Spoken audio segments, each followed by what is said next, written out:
Pemirsa, kebakaran melanda 4 rumah kontrakan di Bekasi, Jawa Barat pada malam tadi. Seorang penghuni rumah mengalami luka bakar dalam peristiwa ini. Tolong Pak ya. Sebabnya apa ini? Kobaran api menghanguskan 4 rumah kontrakan di Jalan Kemang Sari, Kelurahan Jati Bening Baru, Kecamatan Pondok Gede, Kota Bekasi, Jawa Barat pada Kamis malam. Salah satu penghuni kontrakan, Muhammad Yasin, menegaskan kebakaran akibat kompor gas yang meledak ketika istrinya tengah memasak di dapur. Saat kejadian, Yasin berhasil menyelamatkan seluruh keluarganya dan hanya mengalami luka bakar. Setelah 1 jam terbakar, kobaran api berhasil dipadamkan petugas yang mengerahkan 2 unit mobil damkar. Akibat peristiwa kebakaran ini, kerugian materi diperkirakan mencapai ratusan juta rupiah.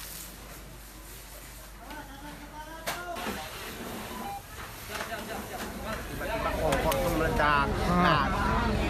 Saya lagi duduk depan, spontan saya masuk belakang, saya tarik istri saya, anak saya bangunin, semua yang penting udah keluar semua. Saya udah nggak pikir lagi tuh, semuanya udah tiba-tiba membesar aja.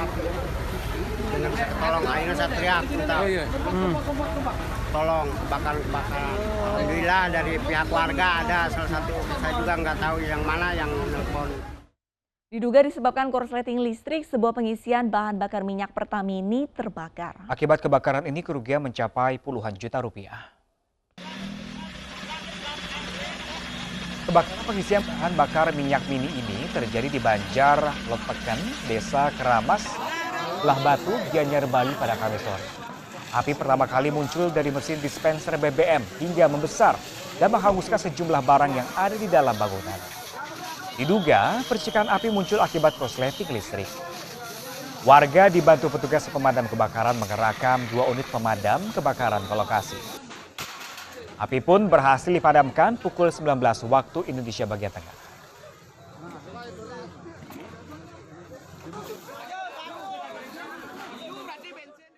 Diduga mengalami kebocoran, truk ekspedisi bermuatan thinner dan kain di Probolinggo, Jawa Timur terbakar. Sejumlah muatan terbakar hingga menghanguskan sebagian badan truk.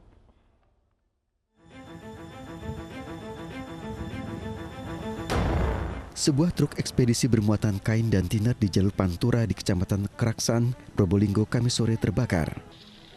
Kobaran api membakar muatan hingga nyaris menghanguskan seluruh barang ekspedisi. Truk terbakar diduga disebabkan adanya kebocoran cairan hingga menimbulkan api. Petugas yang tiba di lokasi langsung memadamkan api yang menghanguskan muatan truk. Sopir truk mengaku baru mengetahui muatannya terbakar dari pengendara lain yang melintas. Kalau ada api dari tengah. Emang bermuatan apa Pak itu Pak? Muatan macam-macam Pak, karena kita ekspedisi Bapak. Jadi segala macam barang di toko itu kita muat Pak. Ada konveksi, ada buku, ada kit. Akibat peristiwa ini, arus lalu lintas Pantura Probolinggo Situbondo sempat tersendat. Meski tidak menimbulkan korban jiwa, namun kerugian ditaksir mencapai ratusan juta rupiah. Dari Probolinggo, Jawa Timur, Hana Purwadi, iNews melaporkan. Sebuah minibus rusak berat setelah menabrak truk box di kilometer 103.400 tol Trans Sumatera. Ya, minibus ditumpangi Wakapolres Lampung Utara serta ajudan. Keduanya dilarikan ke Rumah Sakit Immanuel Bandar Lampung. Kendaraan minibus rusak berat setelah menabrak truk box di kilometer 103.400 tol Trans Sumatera.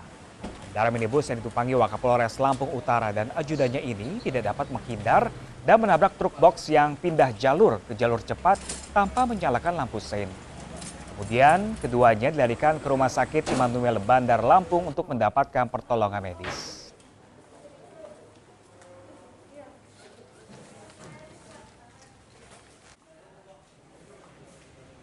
Sementara di Lamongan, Jawa Timur, pemirsa, seorang pengendara motor tewas di jalur poros Pantura ketika hendak mendahului truk tronton. Ya, korban meninggal dunia di tempat dengan kondisi mengenaskan. Seorang pedagang sayur yang mengendari motor tewas akibat terlindas truk tronton di Jalan Poros Pantura, Lamongan, Jawa Timur pada Kamis malam.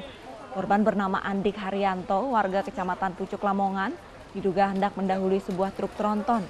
Namun korban terjatuh karena setir motor membentur bagian truk tronton.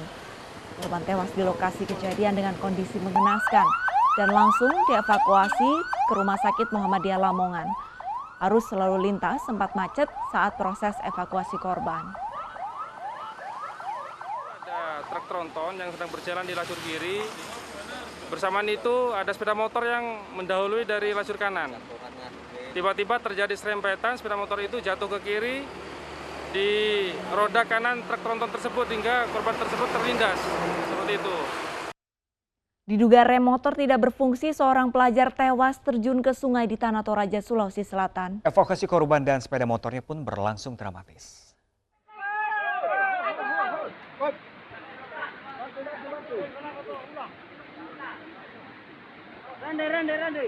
Seperti inilah proses evakuasi korban kecelakaan tunggal yang terjun ke sungai di Bongga Karadeng, Tanah Toraja, Sulawesi Selatan. Akibat medan yang sulit, petugas dan warga bahu-membahu menarik korban bersama sepeda motornya menggunakan tali dan kain sarung.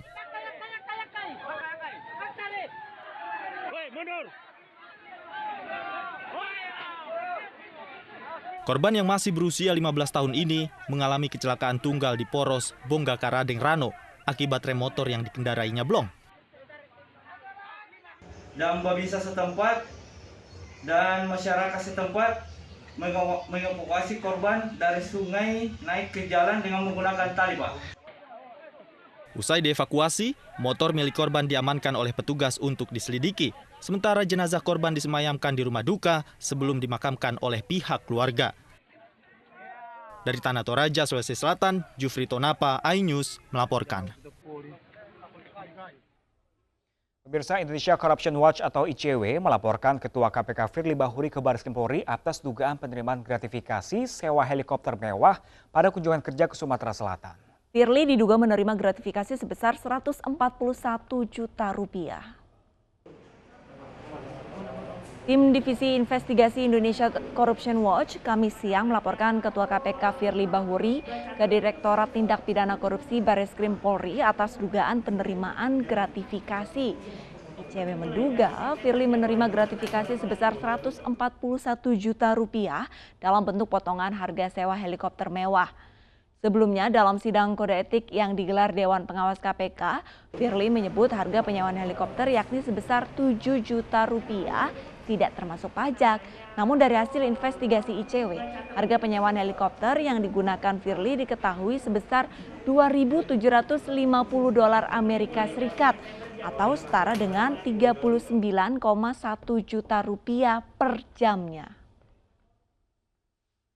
Telusuri lebih lanjut dan kami melakukan investigasi bahwa salah satu komisaris yang ada di dalam PT Air Pasifik Utama merupakan atau pernah dipanggil menjadi saksi di dalam kasusnya Bupati Bekasi, Neneng, terkait dengan dugaan suap pemberian izin di Meikarta.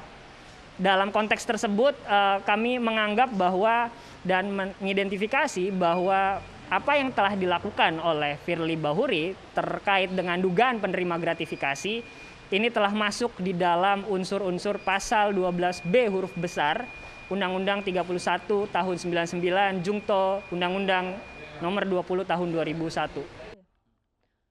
Sejumlah pegawai KPK yang tidak lulus tes wawasan kebangsaan mendatangi kantor Majelis Ulama Indonesia Jakarta kemarin pagi. Ya, kedatangan pegawai KPK ini untuk meminta masukan terkait langkah 75 pegawai KPK yang tidak lulus TWK.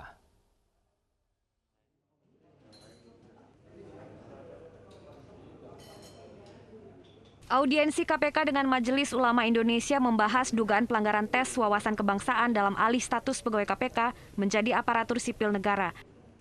Dari hasil audiensi, penyelidik KPK nonaktif Harun Al-Rashid berharap mendapat masukan mengenai langkah 75 pegawai KPK ke depan. Ketua MUI Khalil Nafis menyebutkan pihaknya menampung keluhan para pegawai KPK yang nantinya akan disampaikan di rapat pimpinan harian MUI. Saya mengadu kepada guru-guru kami, biar kami juga mendapatkan arahan lebih lanjut apa yang akan kami lakukan ke depan.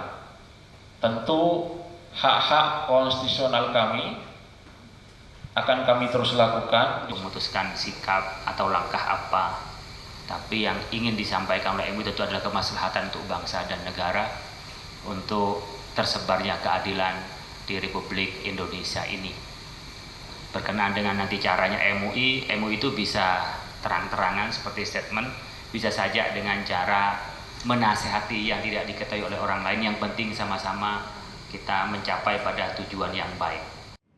Sebelumnya Novel Baswedan bersama sejumlah penyidik KPK juga telah mendatangi kantor PGI untuk bertemu dengan Ketua Umum Persatuan Gereja Indonesia.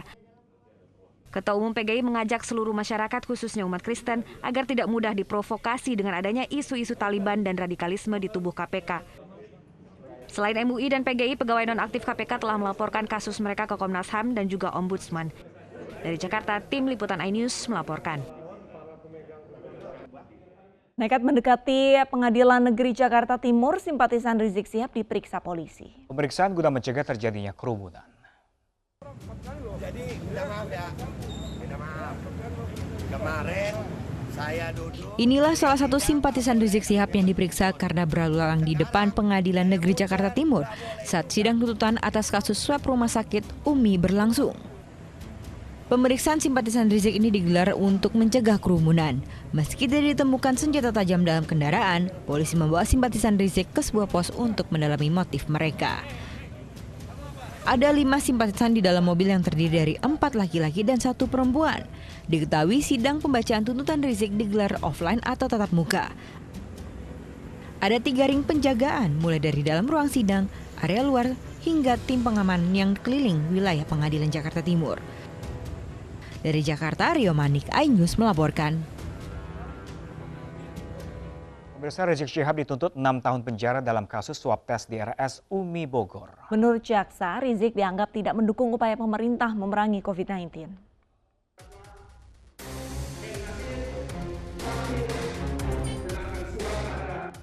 Mantan pimpinan besar FPI Rizik Syihab dituntut 6 tahun penjara dalam kasus swab tes di Rumah Sakit UMI Bogor.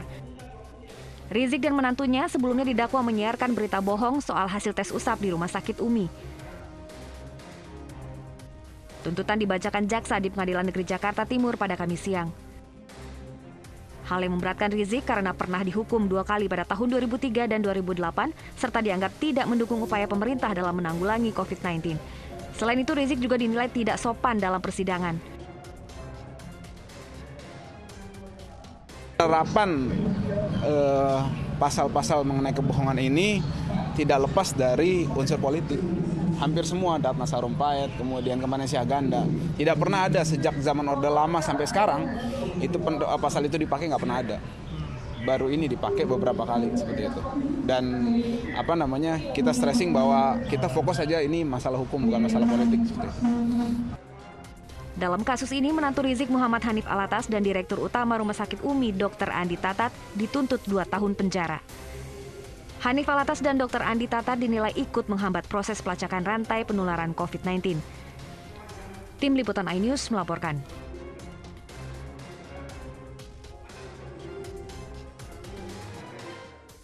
Pemirsa, Indonesia meraih poin perdana kala menghadapi Thailand pada kualifikasi Piala Dunia 2022 zona Asia. iNews Pagi akan segera kembali.